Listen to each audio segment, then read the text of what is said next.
अखबार निकलता है उत्तरी भारत में, दैनिक जागरण, बहुत मशहूर, सबसे ज्यादा पाठक हैं उसके।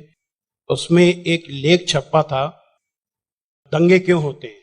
बल्लाज मधोक, जो बुजुर्ग लोग हैं उनको जानते होंगे बल्लाज मधोक को, उन्होंने एक लेख लिखा था और कुरान मजीद की कुछ आयतें दी थी। तो वो आयतें देखने के लिए कि क्या वास्तव में सही है कि नहीं, मैं इलाहाबाद में एक दुकान में गया और मौलाना फतेह मोहम्मद खान साहिब जालंधरी और मौलाना अब्दुल पारिक साहब की हिंदी का अनुवाद ले आया और उसमें हमने देखा तो वो कुरान मजीद की वो आयत वैसे ही मौजूद थी। तो मुझे लगा कि ये बात सही है और मैंने किताब लिखी, इस्लामिक आतंकवाद का इतिहास। बाला साहब ठाकरे को बहुत पसंद आई, उन्होंने उसका अंग्रेजी ट्रांसलेशन कराया, the history of Islamic terrorism के नाम से। बाद में एक सज्जन ने, अब मैं वहां आ रहा हूं कि मेरा सोच कैसे बदला। मुंबई के एक व्यापारी ने मुझसे कहा कि स्वामी जी, आप जो काम कर रहे हो उसमें फंड की जरूरत है, फंड आपको नहीं मिल रहे, आप ऐसा करिए, किताब इस्लाम पर लिखिए अमेरिका के लिए, कि वास्तव में इस्लाम से अमेरिका को खतरा है, तो आपको अच्छा खासा आपको वहां से रॉयल्टी मिलेगी, आपके सारे काम चल जाएंगे। लेकिन वो बड़ी किताब होनी चाहिए। उसको लिखने के लिए मैंने हजरत मोहम्मद सल्लल्लाहु अलैहि वसल्लम की जीवनी पढ़ी। जब जीवनी पढ़ी तो जो कुरान मजीद की आयतों को मैंने आतंकवाद से जोड़ा था कि इन आयतों की वजह से आतंकवादी बनते हैं, लेकिन जीवनी पढ़ने के बाद मुझे लगा कि ये आयतें आतंकवाद को रोकने के लिए हैं, आतंकवादियों को, सुभान अल्लाह, क्योंकि उनमें जो युद्ध का आदेश था वो आतंकवाद और आतंकवादियों के विरुद्ध था। तो मुझे लगा कि मुझसे बहुत बड़ी गलती हो गई, एक धर्माचार्य से ऐसी गलती नहीं होनी चाहिए।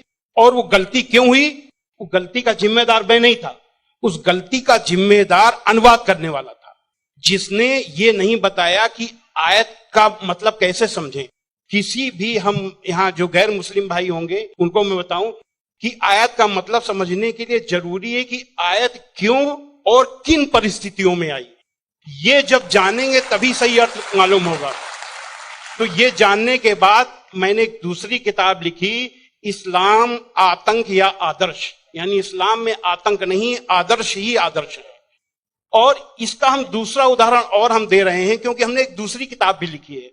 एक बार मैं जा रहा था, अभी थोड़े दिन की बात है, तो एक सज्जन से मेरी बातचीत होने लगी। मैंने कहा इस्लाम में आतंकवाद है ही नहीं। तो उन्होंने क्या किया, अपने मोबाइल में दिखाया एक इंटरनेट से कि आज से 100 साल पहले ब्रिटिश पार्लियामेंट में एक भूतपूर्व जो प्रधानमंत्री विलियम ग्लैडस्टोन थे, उन्होंने कुरान मजीद को लहराते हुए उसके बारे में कुछ नेगेटिव चीजें कही थी।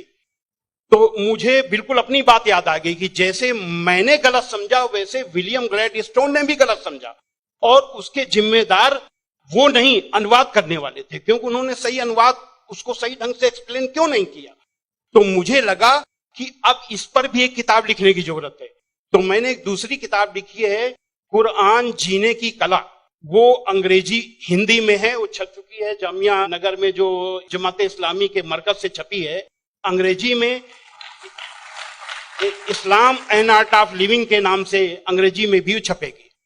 अब इन सारी चीजों जो मैंने इस्लाम को देखा, कुरान को देखा, उसके हिसाब से मैं एक छोटे से निष्कर्ष पे पहुंचा कि इंसान में इंसानियत लाने के तरीके का नाम इस्लाम है। और ये जुमला नहीं है, ये जुमलेबाजी नहीं है कि मैं अपने तरफ से मैंने कोई एक मुहावरा कह दिया, एक जुमला फेंक दिया। ये बात दलील के साथ मैं बताऊंगा, और मैंने दलील के साथ देखा है।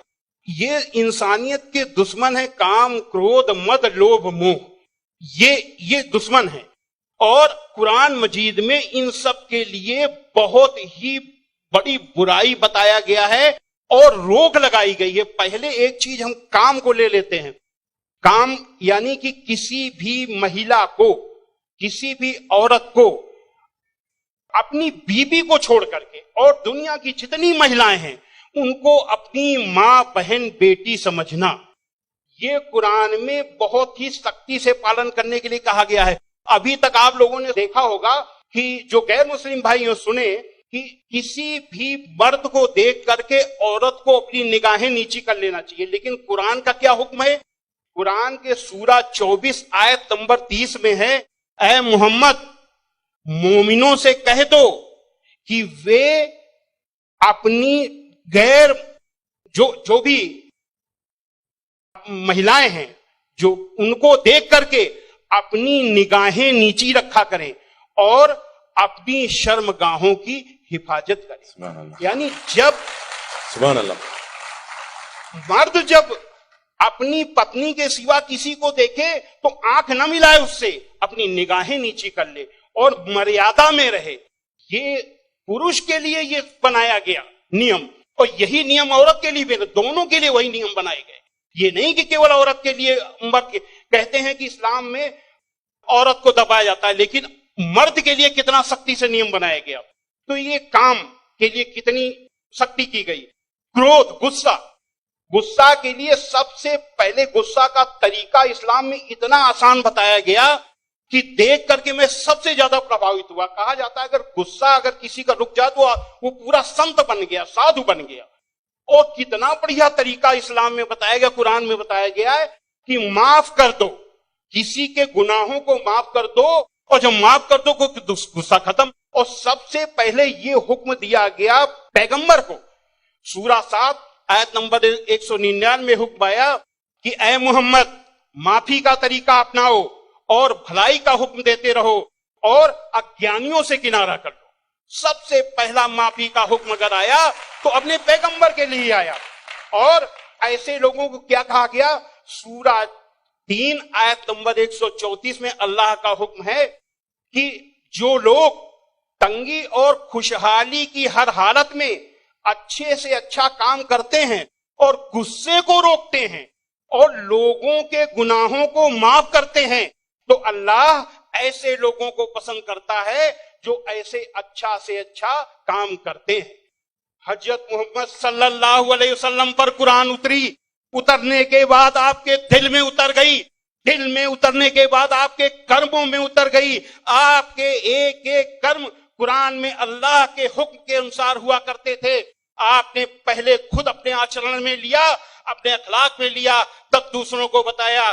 फतेह मक्का के दिन वो अबू सुफियान जो आपके खिलाफ मक्का की एक एक लड़ाई में आपका के खिलाफ नेतृत्व करते थे, जब वो सामने पड़े फतेह मक्का के दिन, तो हजरत मोहम्मद सल्लल्लाहु अलैहि वसल्लम ने कहा कि आज अबू सुफियान को माफी, और जो अबू सुफियान के घर में दाखिल हो जाए उसे भी माफी।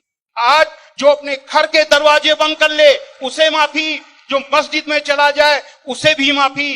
अब आप सोचिए, जिस मक्का में कदम कदम पे आपका विरोध था, कदम कदम पे आपके रास्ते पे रोड़े अटकाए गए, और जो 10,000 लोगों की फौज के साथ आप जब पहुंचे तो किसकी हिम्मत थी कि सामने होता? सारे के सारे लोग छिप गए। जब हजरत मोहम्मद सल्लल्लाहु अलैहि वसल्लम ने देखा कि कोई नहीं दिखाई दे रहा, तो बहाना बनाया माफी देने का। ये बहाना क्या बनाया कि जो यहां चला छुप जाए उसे माफी, जो वहां छुप जाए उसे माफी, जो वहां छुप जाए उसे भी माफी। यानी किसी न किसी बहाने सबको माफी, माफी, माफी और माफी।